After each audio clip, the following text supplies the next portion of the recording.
नमस्कार मित्रांनो, स्वागत आहे तुमचं आणखीन एका नवीन व्हिडिओमध्ये. तर आज 22 डिसेंबर 2023 हप्त्याचा शेवटचा दिवस आहे आणि येणाऱ्या पुढच्या 2-3 दिवसात सुट्टी पण असणार आहे. तर आज आपण काय केलेलं आहे, ऑप्शनमध्ये पुन्हा एकदा ट्रेडिंग करून काही स्मॉल प्रॉफिट जे असतं ते गेन केलेलं आहे आणि त्या बदल्यात आपण आता कोणता स्टॉक घेणार आहोत ते पण मी तुम्हाला आता ह्या व्हिडिओमध्ये सविस्तर सांगणार आहे. तर सर्वात आधी आपण आपलं ट्रेड बघूया. तर निफ्टीचा 4 मित्रांनो 4 जानेवारी 2024 म्हणजे पुढील वर्षाचा आपण एक्सपायरीचं स्ट्राईक प्राईज निवडलेलं होतं 21,900चा कॉल. तर आपण तो घेतलेला होता जवळपास 51 रुपये 60 पैशाला आणि विकलेला आहे 63 रुपयाला 50 क्वांटिटी. तर मित्रांनो त्यात आपण जवळपास 11 पॉईंट कॅप्चर केलेले आहे आणि ब्रोकरेज आता आज आपल्याकडं 500 रुपीज मिळणार आहेत. तर त्या मिळणाऱ्या प्रॉफिटमध्ये जसं आपली एक स्ट्रॅटेजी आपण डेव्हलप करतो आहे किंवा त्याच्यावरती काम करतो आहे. तर वॉच लिस्टमध्ये माझ्याकडं श्री केशव सिमेंट 238 रुपयाला चालू आहे. स्मॉल कॅपचा स्टॉक आहे हा. तर आपल्याला झालेल्या प्रॉफिटमध्ये म्हणजे ऑप्शनच्या झालेल्या प्रॉफिटमध्ये आपल्याला होल्डिंगमध्ये काही घेऊन जायचं आहे. तर ह्या स्टॉकचे आपण काय करणार आहोत, 2 क्वांटिटी परचेस करणार आहोत.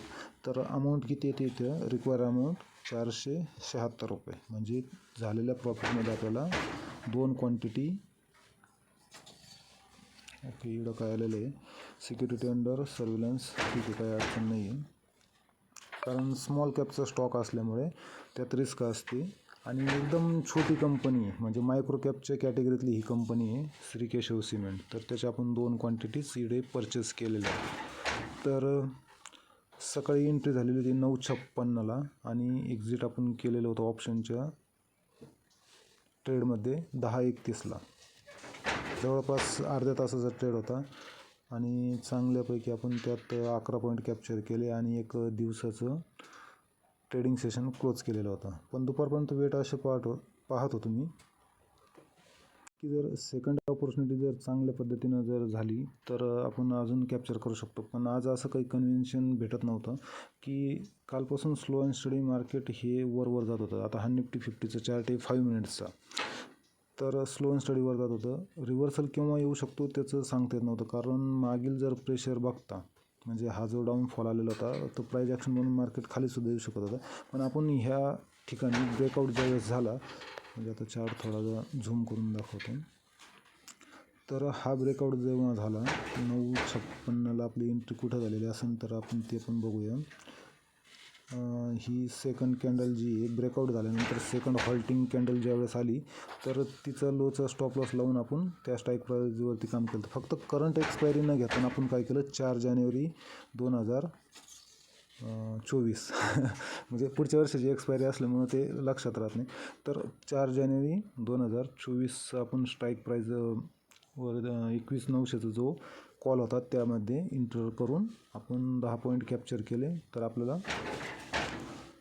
10 ते 11 पॉईंट कॅप्चर केल्यामुळे 550 रुपयाचं प्रॉफिट झालं. ब्रोकरेज 570 झालं. तर ब्रोकरेजवर तर आपल्याकडं 500-550 रुपये येणार आहे आणि त्यामध्ये आपण काय केलेलं आहे, पुन्हा प्रॉफिटमध्येच 2 क्वांटिटी परचेस केलेले Shri Keshav cement and infrastructure limited.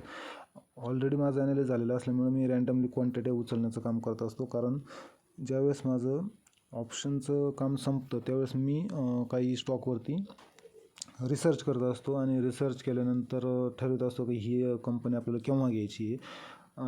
चांगला कॅपेक्स प्लॅनवरती काम करते कंपनी. आता कॅपेक्स प्लॅन म्हणजे विस्तार करण्याच्या स्थितीत आहे कंपनी आणि ऑलरेडी काही विस्तार झालेला आहे. तर भविष्यात कंपनीचे चांगले रेव्हेन्यू जनरेट होणार आहे, त्या हिशोबाने मी स्मॉल कॅप कंपनी ह्या कॅप्चर करत असतो. तर असं करता करता मित्रांनो आपलं जी होल्डिंग आहे म्हणजे आता आपल्याकडे जवळपास 52 कंपन्या आणि एक म्युच्युअल फंड आहे याच्यामध्ये. तर 53 होल्डिंगमध्ये दिसतं आहे तुम्हाला. तर छोटंसं व्हिडिओ होता आणि आज आता जास्त काही करण्याजोगा नाही आहे, कारण आज जर ब्लॅक फ्रायडे झाला, पुढं पुन्हा शनिवार रविवारच्या 2 सुट्ट्या आणि प्लस नाताळची एक सुट्टी, म्हणजे पुढील 3 दिवस आता मार्केट क्लोज राहणार आहे. तर आज काही होऊ शकतं. एक तर ग्रीनमध्ये खूप शॉर्ट कवरिंग येऊन मार्केट वर जाऊ शकतं किंवा ब्लॅक फ्रायडे होऊन मार्केट खाली पण येऊ शकतं. तर चला मित्रांनो, हा माझा छोटासा व्ह्यू होता आणि छोटासा प्रॉफिट पण होतं, जे की मी दाखवण्याचा प्रयत्न करतो आहे. व्हिडिओ आवडल्यास नक्की लाईक करा आणि काही कमेंट असतील तर आपण नक्की कमेंट बॉक्समध्ये लिहाव्यात, विचाराव्यात असं सांगतो. तर ठीक आहे मित्रांनो, पुढील व्हिडिओपर्यंत तुमची रजा घेतो. तोपर्यंत धन्यवाद.